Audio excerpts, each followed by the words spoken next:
신약성경 히브리서 11장 6절입니다.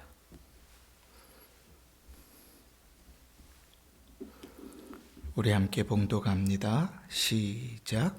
믿음이 없이는 하나님을 기쁘시게 하지 못하나니 하나님께 나아가는 자는 반드시 그가 계신 것과 또한 그가 자기를 찾는 자들에게 상 주시는 이심을 믿어야 할지니라.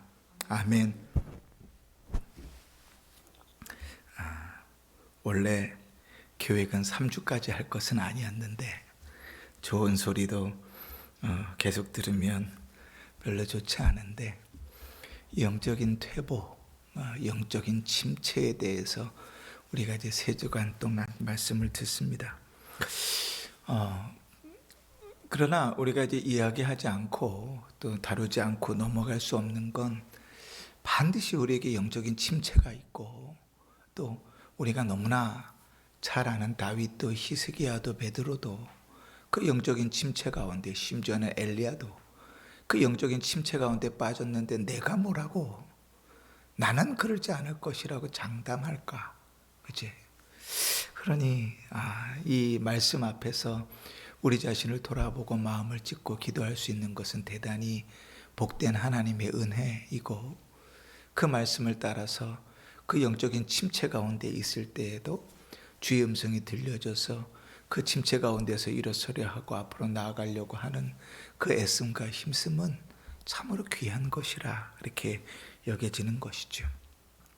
우리가 지난주에 영적인 침체에서 벗어나기 위해서 조심해야 할 일들이 있고 또 힘써야 될 일들이 있다 그랬죠. 지금 영적인 침체 가운데 빠져 있다면, 영적인 퇴보 가운데 있다면 반드시 기억하셔서 우리가 조심해야 될 것들을 걷어내면서 앞으로 전진하는 은혜가 있기를 바라고, 또 힘써야 될 것들에 힘쓰면서 우리 믿음의 성장이 있기를 바랍니다. 먼저 우리가 지난주에 지금 다뤘지만 조심해야 될 것들, 첫 번째가 뭔가 하면 영적으로 우리를 퇴보하게 만드는, 침체하게 만드는 것이 무엇인지 그것을 찾아서 그것을 피해야 된다 그랬습니다. 우리의 발목을 잡는 것들이 있어요. 말씀을 듣지 못하게 하는 것, 기도하지 못하게 하는 것, 순종하지 못하게 하는 것, 우리를 죄짓게 만드는 것, 우리가 몰라서 사실은 그것을 허용하고 사는 것들이 아니지요. 어떻게 보면 그것이 너무나 익숙하고 당연해서요, 그것을 허용하고 살아갑니다. 근데 그 얘기는 반대로 뒤집어서 얘기하면 죄를 대단히 우습게 여긴다는 거지요. 그게 아주 작은 죄일지라도 그것 때문에 우리 구주 예수 그리스도께서 십자가에 피 흘려 죽으셨는데 그걸 우습게 여긴다는 것은 그리스도의 대속을 우습게 여긴다는 것이고, 내가 어떠한 은혜로 구원받았는지를 전혀 모르는 사람의 소치이지요. 그러니까 우리의 삶들을 살펴서 나의 신앙을 발목 잡는 게 뭔지, 영적인 퇴보, 영적인 침체 가운데 빠지게 하는 것들이 무엇인지를 찾아서 그걸 피해야 됩니다. 우리는 요셉의 경우를 알지요.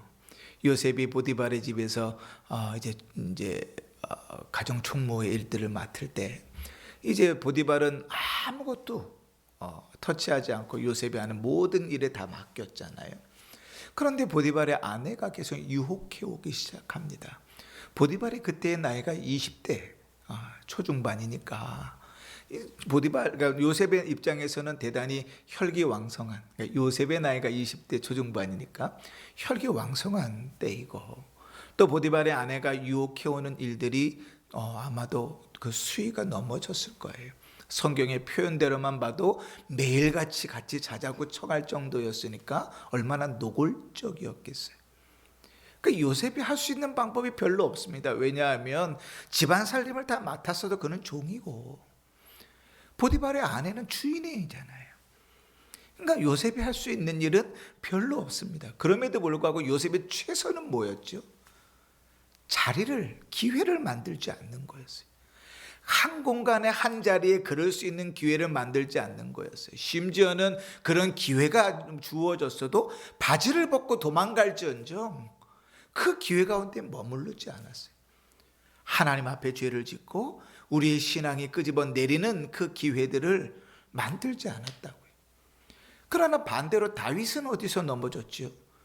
자기 신하들은 목숨 걸고 전쟁을 하고 있는데 그는 한가로이 왕궁에서 창밖에 여인들이 목욕하는 것을 쳐다보고 앉아 있었다고요. 완전히 대조되지요. 기회를 만들지 말아야 돼요. 우리에게 있는 늘 그 가능성의 유혹들을 잘라버리지 않으면 우리는 영적인 퇴보에서 침체에서 헤어나올 수가 없습니다. 우리가 주일날 예배 드리는 거 대단히 중요하잖아요. 그러니까 주일날 예배를 제대로 드리려면요, 정말 죄송한 얘기지만 토요일을 헌신하셔야 돼요. 토요일날 할 거 다 하고 돌아다니는 거 다 하고 피곤해갖고 자면 주일날 제대로 예배 못 드려요. 젊은 사람들은 11시, 12시, 1시, 2시까지 막 술 마시고 놀다가 주일날 나와서 예배 드리는 거 힘들어요. 그리고 무슨 주일날 은혜 받기를 사모하는가, 그런 것 없어요. 정말 은혜 받기를 사모한다면 은혜 받을 수 있도록 내 육체적인 여건, 영적인 여건을 만들기 위해서 조절하겠죠. 토요일날 나갈 약속도 안 나가고 할 일들도 안 해가면서 절제해가면서 주일을 위해서 기도하고 준비하고 내 육체도 내 영혼도 준비해 가겠죠. 근데 그런 생각이 전혀 없이 그냥 토요일은 토요일대로 내가 할 일들 다 하고 주일날 나오면 육체는 지쳐서 예배 시간에 늦고 예배 시간에 졸고 말씀은 안 들리고, 그거는 우리의 대단히 우리가 영적인 침체에 빠지도록 스스로를 방관하는 것이죠. 그렇게 신앙생활하면 안 되는 거죠. 내 발목을 잡고 있는 게 뭔지를 볼 수 있는 눈이 열리는 것도 은혜지만 내 신앙의 발목을 잡고 끄집어내리고 있는 그것을 잘 알아서 그것을 피하려고 힘쓰고 애써야 되는 것이죠. 음란한 것들에 쉽게 빠지는 사람들은 보는 일들을 절제해야 되겠죠. 늘 피곤한 사람들은 토요일날 늦게까지 영화를 본다든지 술을 마신다든지 이런 일들을 절제해야 되겠죠. 주일날 감당하지 못하는, 내 육체가 감당하지 못하는데 제대로 예배가 집중할 수 없고 졸 수밖에 없고 늦을 수밖에 없는 건, 그거는 인간으로서는 당연한 일이에요. 당연한 일. 그지? 근데 그 당연한 일이 나의 영혼을 영적으로 침체하도록 끄집어내린다고. 그런데 그게 문제인지 못 보면 우리의 영혼은 점점점 침체해져 가는 거죠. 우리 안에서 무엇이 문제인지를 잘 파악해야 돼요.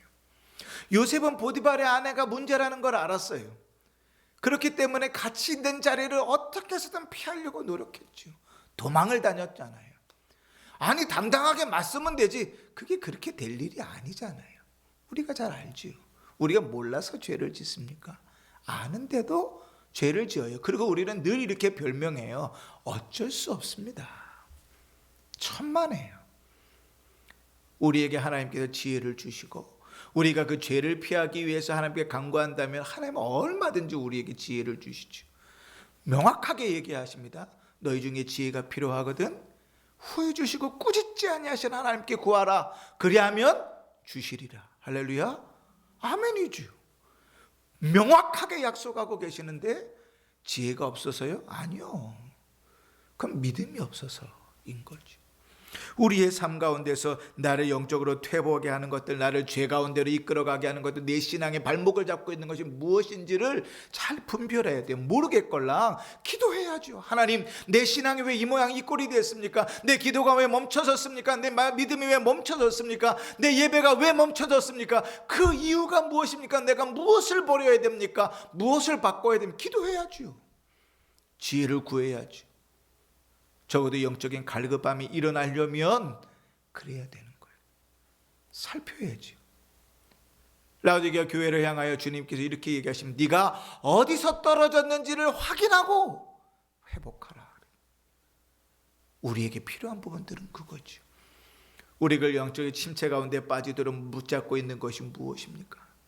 그게 우리 건강입니까? 우리 분주한 약속들인가요? 혹은 우리가 의지하고 있는 일들이에요? 혹은 우리의 취미 생활들입니까? 어쩌면 우리의 자존심일까요? 어쩌면 우리의 가족입니까? 그것이 무엇이든지 간에 우리가 영적으로 침체하게 되는 것이라면, 내 발목을 잡고 있는 것이라면 끊어내셔야 돼요. 그렇지 않고는 회복은 없는 것이죠. 죄와는 싸워야죠. 끝까지 싸워야죠. 예배를 무너뜨리는 것과는 끝까지 싸워야죠. 그것이 죄임을 인정하고 하나님 앞에 수손 들고 나아가야죠. 그래야 영적인 이 퇴보 가운데서, 침체 가운데서 이겨나갈 수 있습니다. 늘 경계를 늦춰서는 안 돼요. 여러분, 성경은 우리에게 영적인 전쟁 가운데 있다고 합니다. 너희 대적마귀가 우는 사자와 같이 두루 삼킬 자를 찾는다고 이야기하죠. 그런데 우리는 이 말씀을 대단히 우습게 여깁니다. 사단은 언제든지 무슨 소용이든지 어떠한 것이든지 우리를 끄집어서 우리의 신앙을 꺾고 하나님을 부인하고 하나님을 욕되게 만들려고 힘쓰고 애쓰는데 우리는 준비가 안 돼 있는 거죠. 머리로는 알아요, 전쟁이라는 것은. 그런데 사단이 내 자식을 통하여, 내 아내를 통하여, 내 남편을 통하여, 형제를 통하여, 교회를 통하여, 성도를 통하여 무엇을 써서라도 우리를 흔들 수 있다는 사실을 인정하지 않죠. 그러니까 영적인 전쟁 가운데 놓여져 있다는 사실은 몰라요. 저는 전후 세대입니다. 전쟁을 경험해 보진 않았어요. 물론 군대에 있을 때 잠수함이 넘어와가지고요, 한 3개월 동안은 실전 상태에 놓여진 적이 있었어요. 실탄 가지고 크레모와 수리탄 다 들고 경계 쓰면서 간첩들하고 대치한 적이 있었어요. 그러나 저는 전쟁을 경험한 세대는 아닙니다. 그러나 여기 계신 어른들은 전쟁을 경험한 세대잖아요. 전쟁이 어떠한 것인지 알잖아요. 전쟁에 놀러 다니고 마실 다니고 먹으러 다니고 이렇게 여유로운 사람이 있나요? 없어요. 전쟁은 언제 적이 올지, 언제 문제가 생길지 늘 경계하고 살잖아요. 오늘 무사히 넘겼어도 내일 어떤 일이 벌어질지 모르니까요.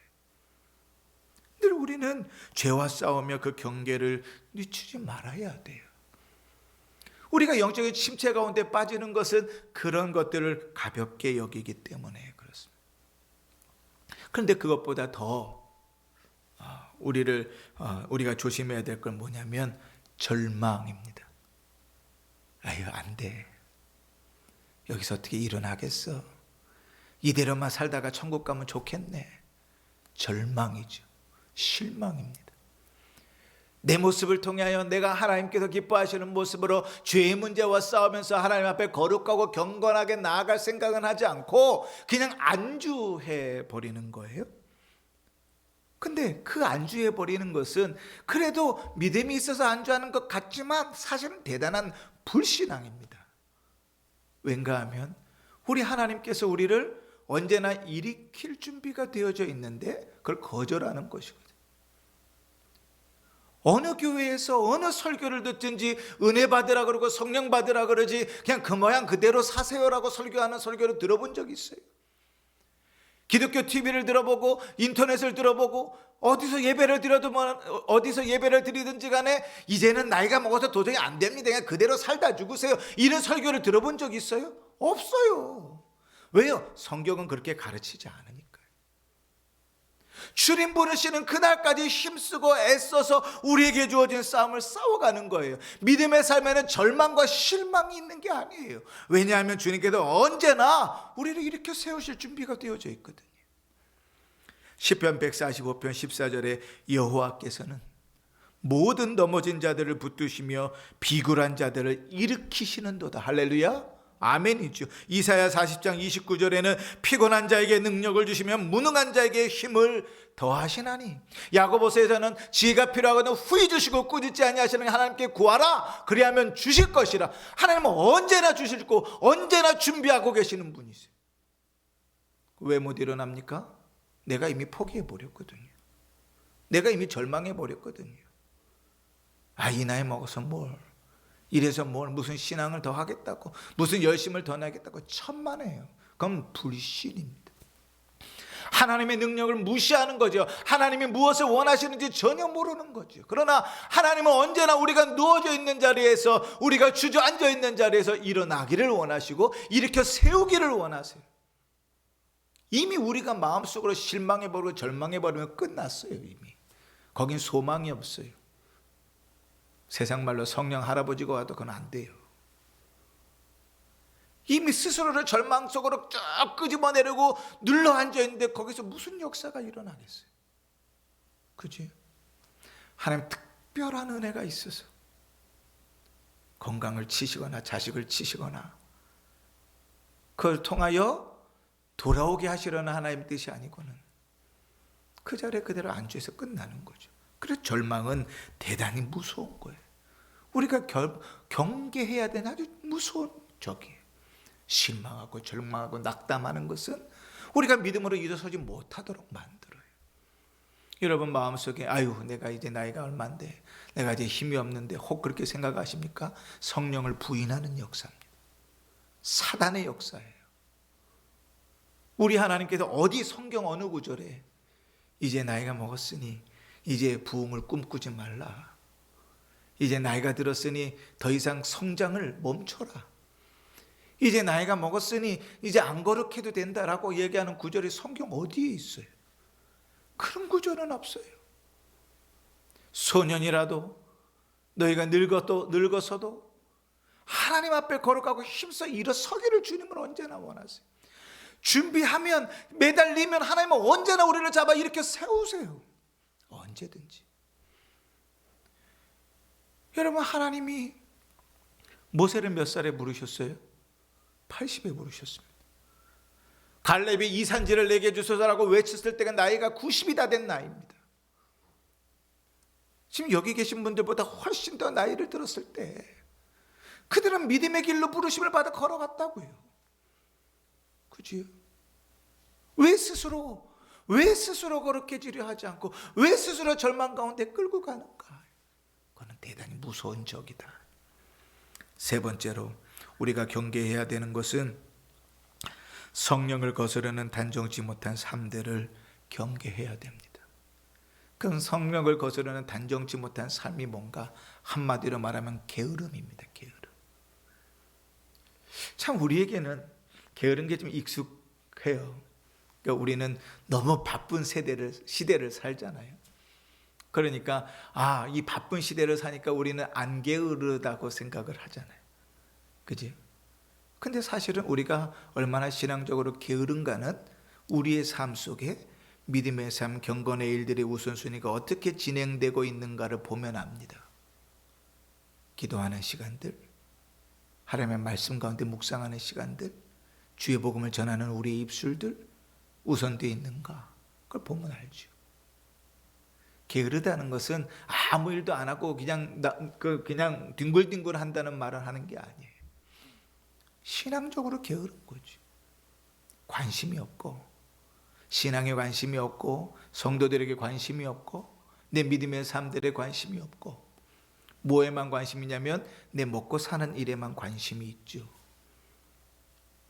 우리는 이렇게 생각할지 모릅니다. 아니 여건이 그런데요. 환경이 그런데요. 그렇게 생각하는 사람은 그렇게밖에 못해요. 여러분 남을 돕고 섬기는 사람들이 돈이 많아서 부자여서 섬긴다고 생각하십니까? 아니요. 대부분의 사람들은 본인도 가난하고 본인도 먹을 게 없는데도 불구하고 본인 것을 나누어서 섬겨요. 하나님의 역사는 어떻게 일어나죠? 그런 데서 일어나요. 근데 하나님의 역사는 일방적이지 않아요. 힘들고 어려운 자가 자기 것을 나눠서 믿음으로 순종해서 섬겼을 때 하나님의 역사는 섬기는 그곳에만 이루어지지 않아요.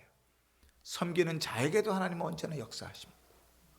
그 하나님의 일하심이잖아요. 우리가 성경을 떠나서라도 우리의 삶 속에서도 너무나 많은 간증들을 들었잖아요. 근데 우리는 거기 멈춰서는 거예요. 내 삶이 여건이 이러니까 환경이 이러니까 난 못합니다. 멈춰서는 거죠. 영적인 게으름이에요. 그 영적인 게으름들을 우리가 조심하지 않으면 우리의 신앙을 점점 끄집어내리고 우리의 순결함들을 망쳐버립니다. 네 번째로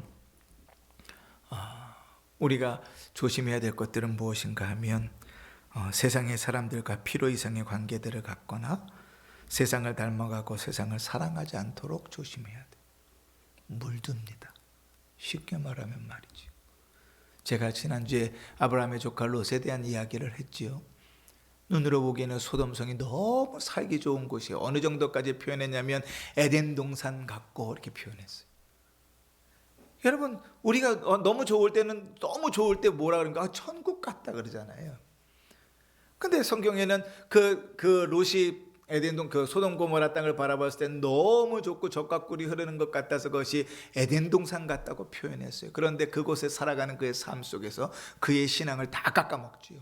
어느 정도요? 하나님의 천사들을 보호하겠다고 자기의 딸들을 성적으로 강간당하는 그 자리에 내몰아 버리죠. 어디 방식입니까? 하나님 방식인가요? 아니죠. 소돔의 방식입니다. 거기서 나름 믿음 지키게 살았을 거예요. 그런데 거기에 물들어 버렸죠. 자기의 생각도 자기의 가치관도 문제를 해결하는 방식도 그 소돔 방식에 물들어 버렸죠. 가까이 있으니까, 친하게 지내니까, 그들과의 관계들을 많이 남아가니까 닮아가기 시작합니다. 여러분, 야곱의 딸 디나가 세겜성에 들어갑니다. 그런데 그 문구가 재미있어요. 그 문구에 보면 이 디나가 세겜이 궁금해서 그 땅을 갔습니다. 뭐예요? 세상이 궁금한 거예요. 세상이 어떤지가 궁금한 거예요. 우리의 삶들 가운데서 믿는 사람들하고만 교제하라는 것 아니에요. 그럴 수 없어요. 우리 삶 속에 어떻게 믿는 사람들하고만 교제합니까? 세상으로 보냄받은 사람들이잖아요. 그러나 여러분, 세상 사람들과 사는 것이 좋고 안 믿는 사람과 이야기하는 것들이 좋고 그들과 즐기는 것들이 좋다면 그것은 위험한 신호예요. 우리의 신앙을 영적인 침체 가운데로 빠지게 할 수 있는 아주 조심스러운 일들이. 믿음의 사람들과 교제하는 일들은 언제나 유익합니다. 쌈박질을 해도 그 속에서 유익이 있어요. 그러나 세상 사람들과 즐거운 일들은 좀 어렵죠. 근데 여러분, 요즘 시대를 보십시오. 요즘 시대에 교회에서 성도들과 함께 교제하는 것들이 훨씬 더 많습니까? 아니면 세상에서 하나님을 알지 못하는 이들과 교제하는 게 훨씬 더 많습니까? 물론 이제 우리 어른들은 이제 교회 안에서 이렇게 교제하는 일들이 훨씬 더 많겠지만 젊은 사람들을 보시라고요. 세상이 너무 좋거든요. 세상이 너무 좋아요. 예전에 원로 목사님 그러셨어요. 우리 여기 북 있는데 북 들고 이 미성 아파트 한 바퀴만 돌고 오면 애들이 쫙 모일 텐데 그 애들이 그 여름 성경학교 하면 30년 전 얘기해요. 지금 이렇게 한 바퀴 돌고 오면 민원이 몇 개가 쏟아져 나올지 몰라요. 싫어해요.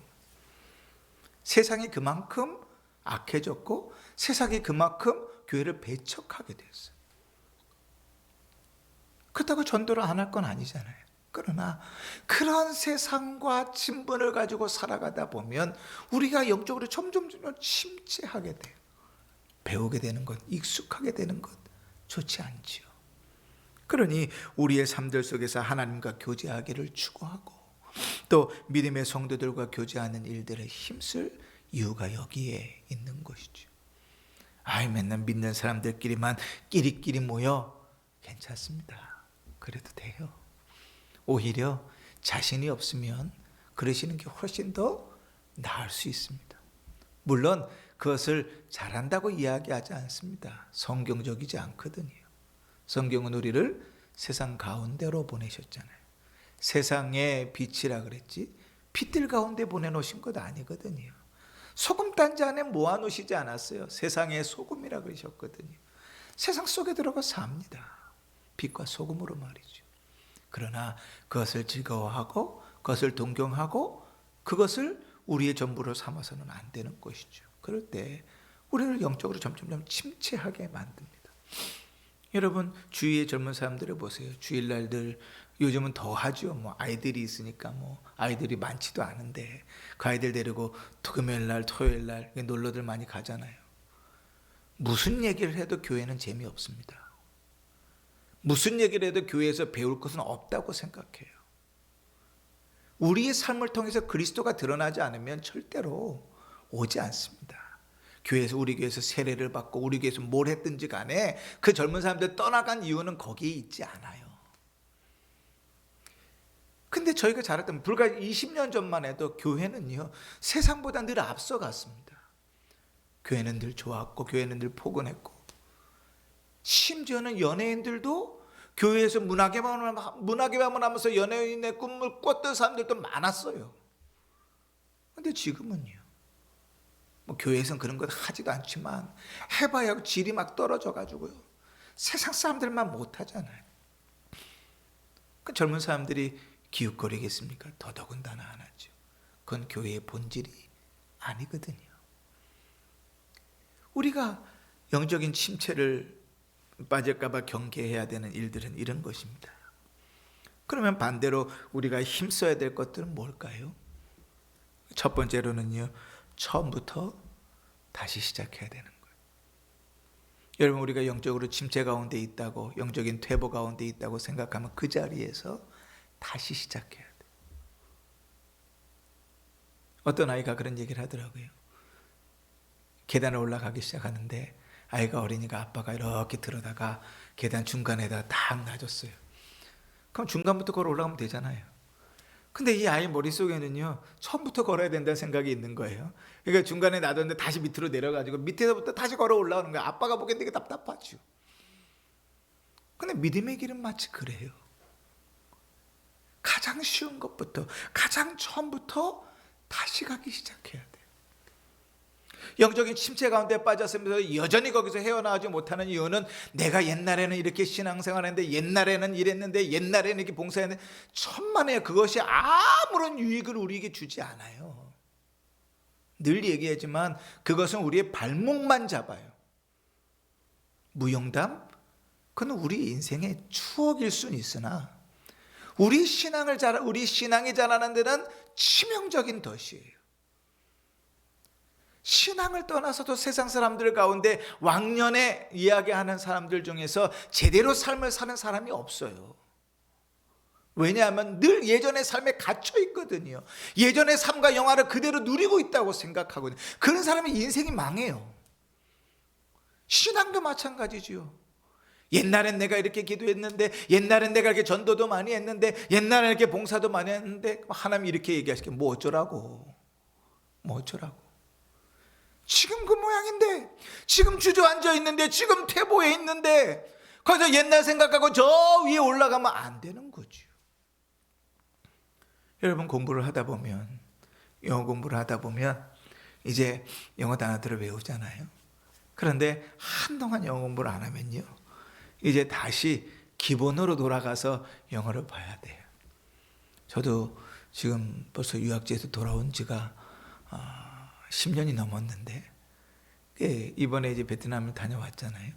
다녀오면서 아주 뼈저리게 느꼈어요. 공부해야 되는구나. 이 말하는 게요, 영어로 수업을 하고 영어로 토론을 하고 그랬던 입인데 10년 동안 굳어가지고요, 이미그레이션에도 대화하는 것도 쉽지가 않으니, 참 제가 놀랐어요, 스스로. 그럼 뭐예요? 처음부터 들어가요. 단어가 생각이 안 나는 거예요. 단어가 늘 쓰던 단어인데. 여러분, 영적으로 침체 가운데 빠지면 거기서부터, 그 밑바닥에서부터, 그 자리에서부터, 처음부터, 기초부터 다시 시작해야 돼요. 다시 시작한다는 건 뭐예요? 예수 그리스도의 복음으로 돌아가는 거예요. 언제나 그 공식은 언제나 옳아요. 내 신앙에 문제가 생기면 늘 예수 그리스도의 복음으로 돌아가야 돼요. 거기서 회복되지 않으면 일어날 힘을 얻지 못해요. 그리스도의 복음 앞에서 내가 얼마나 죄인인지 울 수 없다면 우리의 신앙은 회복되지 않아요. 그리스도의 복음 앞에서 내가 어떠한 은혜를 입었는지 고백할 수 없다면 우리의 신앙의 전진은 없어요. 언제나 시작으로 돌아가야 돼요. 내가 얻은 복음의 그 시작으로 돌아가서 거기서부터 나아가야 되는 거예요. 두 번째로요, 우리가 힘써야 될 건 뭔가 하면 결심하는 거예요. 결심. 제가 우스갯소리로 늘 그런 얘기 하잖아요. 존경하는 사람 중에 어떤 사람이 있다고요? 작심 삼일하는 사람. 마음 먹고 3일 동안 지키는 사람, 대단한 사람이에요.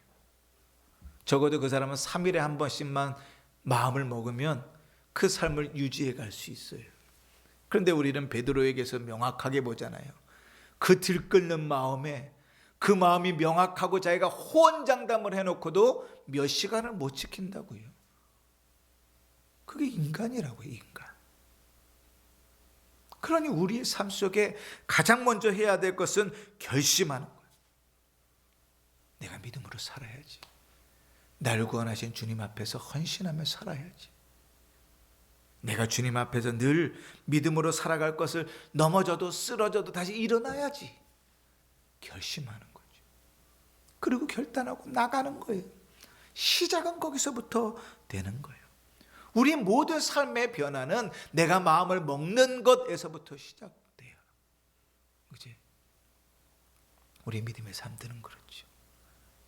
우리가 예배 시간에 말씀을 듣고 기도해야지. 그치? 마음을 먹고 나면 그 다음부터 뭐예요? 기도의 행동까지 나가는 건 또 다른 일들이. 은혜를 받고 말씀을 읽어야지. 우리가 마음으로 깨닫는 것과 순종하는 것 사이는 또 다른 일이에요. 결심하고 그 다음에 순종이 있어요. 결심하고 그 다음에 행동이 있어요. 영적으로 침체되어 있는데 거창한 것 기대하지 않아요. 작은 것에서부터 시작하는 것이죠. 제 청년들한테 그럽니다. 새벽에 기도해야 돼. 아침에 일어나면 기도해야 돼. 아침에 기도하는 게 안 되면 새벽을 깨워서라도 기도해야 돼. 일주일 나올 걸 기대하지도 않아. 일주일에 하루만이라도 나와라. 하루만이라도. 그게 시작이다. 그치? 우리 안에 결심하는 일들이 필요하죠. 세 번째는 무엇인가 하면 회복되기 위해서 믿음으로 씨름해야 돼요. 발버둥 쳐야 돼요. 여러분, 그냥 되지 않아요. 절대로. 더더군다나 영적인 침체가 하루아침에 되어진 일이 아니잖아요. 그거 바꾸는 건 쉽지 않아요. 세상에서 이제 뭐라 그러죠? 라이프 스타일들을 강의하는 사람들에게가요, 7배를 연습을 해야 된대요. 사람이 습관을 들려면 100일 동안 매일같이 꾸준히 그 일을 해야 나 안에 습관이 들기 시작한대요. 그러니 우리가 믿음의 일들을 할 때는 더 하겠죠. 왜냐하면 사단은 더 방해할 테니까요. 늘 우리는 회복되기 위해서 믿음으로 발버둥 쳐야 돼요. 씨름해야 돼요. 제가 성경을 읽으면서 늘 하는 얘기들이 있어요. 인내하라. 대단히 고상한 말이다. 죽지 못해 버티는 거죠. 인내죠. 신자의 삶 속에. 믿음으로 살아가는 그 일들에 죽지 못해서 지지 못해서 이악 물고 버티고 있는 게 인내죠. 무슨 인내 되게 고상한 말이에요. 아니요. 진짜 이악 물고 버티는 거죠. 근데 믿음의 경주를 하라, 믿음의 씨름을 하라, 참 아름다운 말이에요. 저는 이렇게 얘기하고 싶어요. 발버둥 쳐라. 발버둥 치는 거예요. 내 온 힘을 다해서 발버둥 쳐야 돼요. 그렇게 믿음으로 살아갈 수 있도록. 여러분, 정말 죄송한 얘기입니다. 주일날 말씀을 듣고 나가시면서 주일 말씀 다 잊어버리시죠. 한번 물을게요. 그 말씀 기억하려고 얼마나 발버둥 치십니까? 저도 잊어요. 저도 제가 설교해놓고도 잊을 때가 있어요. 적어요, 저는. 그래서 잊으면 봐요. 기도하다가 생각나지 않으면 찾아봐요. 잊지 않으려고 기도의 제목이 달라고 잊지 않고 기도해야 순종이 그 다음까지 가잖아요. 근데 우리는 너무나 쉽게 그거 안 돼요. 암송하면 뒤돌아서면 잊어먹어요. 말씀 들으면 또 나가면 또 잊어버려요. 여러분, 발버둥 치셔야 돼요. 믿음으로 사는 일은 절대로 쉽지 않아요. 왜냐하면 사단은 우리가 그 꼴을 못 보거든요. 믿음으로 사는 꼴을 못 봐요. 은혜 받는 꼴을 못 본다고요. 그러니까 사단은 언제든지 우리를 흔들어 놓으려고 해요. 우리가 욥기서 1장 2장을 읽으면서 너무나 명확하게 알잖아요. 어떠한 방법을 써서라도 다 흔들어 놓는다고요. 믿음으로 서지 못하도록. 그의 육체까지 다 치면서 사단이 얻어내고자 했던 게 뭐지요? 하나님을 원망할 것입니다. 그가 원하는 건 그거예요.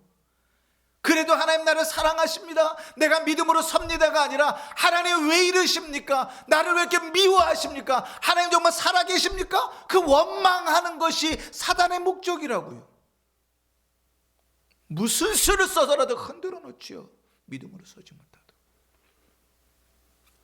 그러니 여러분, 발버둥 치셔야 돼요. 주일날 들은 말씀 잊어먹지 않도록 매일같이 기도하시면서 때때마다 기억하시면서 기도하셔야 돼요. 그러시라고 수요일마다 말씀 보내드리는 거예요. 잊어먹지 마시라고. 김 목사 설교를 잘 해가지고 한 번 더 들으라고 보내주는 게 아니고, 주일 말씀 붙들고 주의 성령께서, 하나님께서 복 주시려고 예비하신 그날에 우리에게 들려주신 음성이면, 그 음성을 통해서 하나님께서 일주일 동안 나에게 어떠한 역사를 하실지, 어떠한 은혜를 부어주실지, 그것을 통하여 우리의 신앙을 어떻게 바꾸어 가실지, 어떻게 우리를 이끌어 가실지 모르잖아요. 우리는 그 말씀 붙들고 발버둥을 쳐야지요.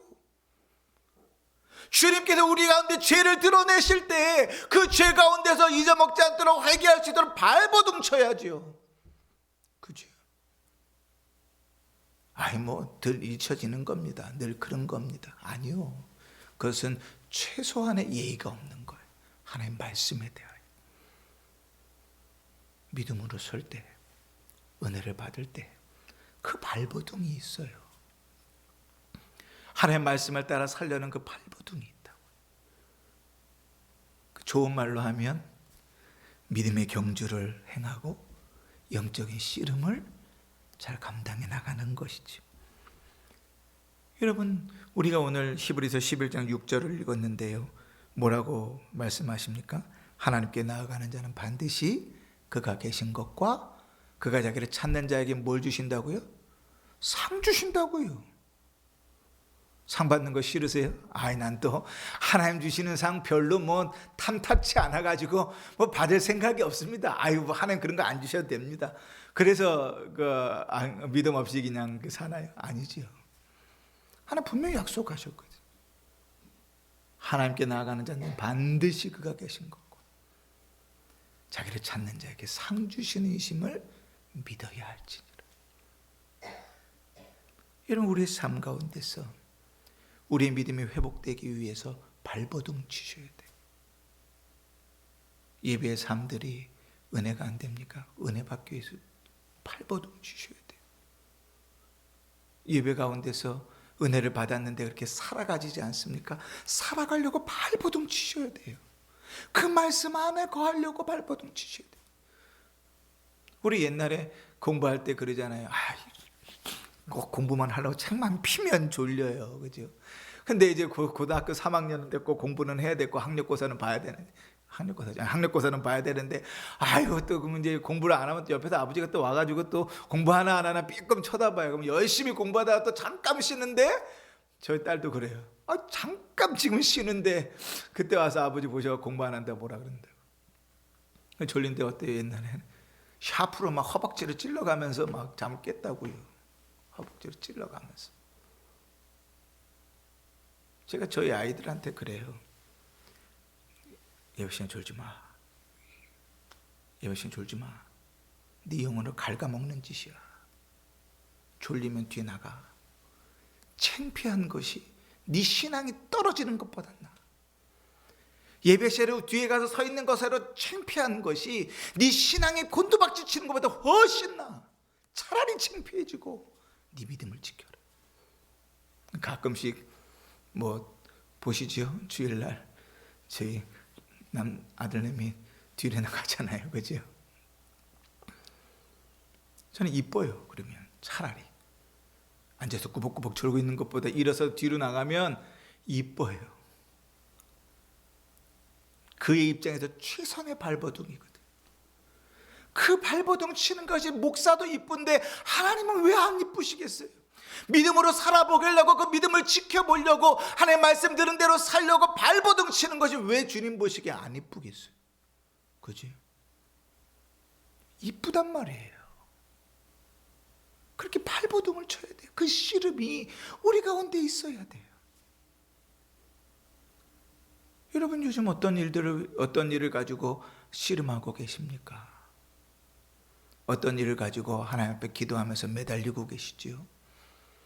우리의 영적인 일을 위하여, 우리의 신앙을 위하여 무엇을 가지고 씨름하고 계십니까? 지난 주일에 들었던 말씀처럼 하나님께서 우리의 삶 속에 지나간 삶에 드러낸 그 죄 때문에 혹시 씨름하고 계십니까? 우리의 악한 습성들 때문에 씨름하고 계십니까? 예전에는 미처 몰랐는데 이거 하나님 기뻐하지 않으시는구나 깨닫게 하신 그것 때문에 기도하며 씨름하고 계십니까? 잘 아시는 겁니다. 신앙은 그렇게 지켜가는 것이고 믿음은 그렇게 지켜가는 것입니다. 하나님과 나의 관계 가운데서요, 목사에게 잘 보이기 위함과 성도들에게 잘 보이기 위함이 아니라 하나님과 나의 관계 가운데 그 믿음을 지켜가는 거예요. 점점점 퇴보하지 않도록, 점점 영적인 침체 가운데 빠지지 않도록 하나님과 내가 관계 가운데서 그 믿음을 지켜나갈 때, 그 발버둥을 행할 때 하나님 기뻐하시죠. 그리고 그를 붙들어 이끄십니다. 동행하십니다. 함께 하십니다. 역사하십니다. 하나님 우리 가운데 이야기하실 때 우리의 능력이 출중해서 우리에게 맡기신 경우는 단 한 번도 없어요. 우리가 이스라엘 백성들을 쭉 보지만 구약 성경 전체를 보면서요, 그들에게 능력이 출중해서 하나님께서 내가 너만 믿는다라고 맡긴 지도자는 단 한 명도 없어요. 하나님은 언제나 내가 함께 하겠다고 말씀하시죠. 내가 일하겠다고 말씀하시거든요. 발버둥 치면, 믿음으로 살려고 발버둥 치면 주님이 함께 가세요. 주님께서 은혜를 주시고 주님께서 이렇게 세우시는, 그 믿음의 선한 발버둥이 있기를 원하는 것입니다. 여러분, 듣기 좋은 말도 3주나 하면 별로 그런데, 이 참 듣기 싫은 말을 3주 동안이나 설교해서 참 재미없으시겠지만, 성경이 우리에게 분명히 말하는 것은 영적인 침체, 영적인 퇴보가 있다는 것입니다. 하루아침에 되어진 것 아닙니다. 오랜 세월 동안 우리를 끄집어내렸던 일들입니다. 그리고 거기서 발버둥 치고 다시 일어서지 않으면 우리의 신앙엔 별로 소망이 없을 줄 모릅니다. 여러분, 저는 여러분들이 하나님 앞에서 기쁘게 서서 참 복받길 바랍니다. 인생 마지막 끝날 때까지요, 하나님께서 주신 은혜와 복이 풍성하기를 원합니다. 우리 늘 제 어머니도 그러시지만 저도 그렇게 생각해요. 하나님 앞에 부름받을 때 잠자면서 그렇게 자고 일어났더니 천국이더라, 그랬으면 좋겠다. 그것도 복입니다. 그지? 우리 모든 삶이 은혜이기를 바랍니다. 근데 여러분, 은혜이려면 우리의 모든 삶이 주를 기쁘시게 하는 삶으로 살아야 됩니다. 발버둥 치십시오. 하나님이 기뻐하는 삶을 살게 발버둥 치십시오. 영적인 침체 가운데, 퇴보 가운데 머물러 있다면 그 자리에서 늦지 않았습니다. 아무리 밑바닥에 있어도 상관없습니다. 주님께서 우리를 구원하시고 주님께서 우리와 함께 하시니 거기서 발버둥 치기만 하면, 주를 바라보기만 하면 주님도 오실 것이고 주님이 이렇게 세우실 것입니다. 치열하게 싸우십시오. 그 자리에서 일어서십시오. 그래서 주의 은혜 가운데 승리하는 복된 성도들 되시기를 주 이름으로 축원합니다. 아멘. 기도하십시다.